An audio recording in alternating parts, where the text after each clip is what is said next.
You are listening to The Mind of AGP, a weekly take on marketing, video, storytelling, and, well, the world. Here is your host, Adam Grubb. All right, welcome in, everybody, to The Mind of AGP. Brought to you by Adam Grubb Productions, your story told differently. Changing the face of corporate and business video, one unique story at a time. Visit tolddifferently.com to learn more. I don't know if you know the name Jonathan Goldsmith or not. If you don't, you're going to find out about him here in seconds, but you probably know his voice. You probably know his face. You probably know everything about him, yet you don't know him. Jonathan Goldsmith, 80 years old. Who is he? Here's a clue.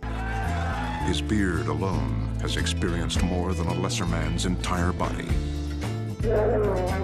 His blood smells like cologne. He is the most interesting man in the world. I don't always drink beer, but when I do, I prefer Dos Equis. Stay thirsty, my friends. That's right. Stay thirsty, my friends. Dos Equis brand ambassador Jonathan Goldsmith, 80 years old. His story is remarkable. He started out in the 60s as an actor. He's been in Hollywood for years. He bought a multi-level marketing company and retired from acting for a while. And he went to this audition kind of as a, not a joke, but just like, I'll just see what happens here. Try to get back in the game a little bit.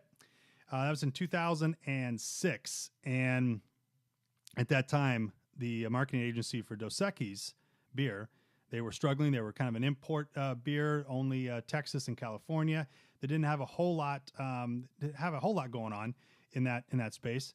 And so they had this idea of the most interesting man in the world who everybody wanted to be. And you could be the most interesting man in the world if you drank Dos Equis. It's a classic marketing ploy. And yet it worked. Their sales tripled in the first 5 years, almost a 22% gain, where other import beers in the United States were dropping 4 to 5% in year-over-year sales.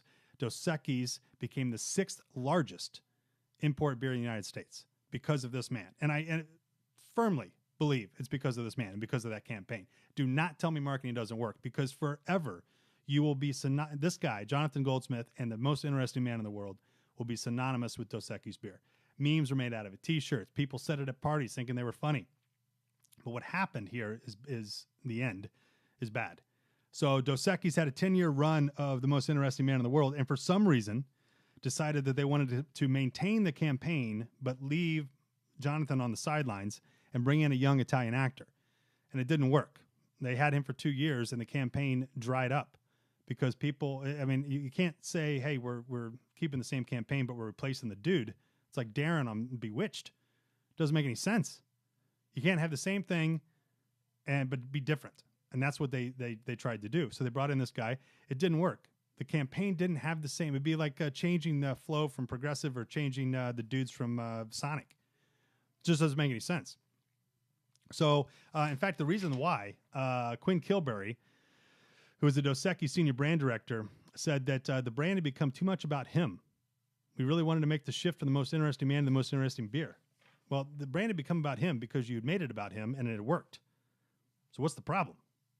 He was the most interesting man in the world, and that made your beer the most interesting beer in the world. Sometimes don't mess with a good thing. And if you are, then go the opposite direction. Go a different way with your campaign. Don't leave it in the hands of, we're just going to change and shift a little thing here and nobody will notice. We noticed. Believe me, we noticed. The Mind of AGP for January 9th, 2019.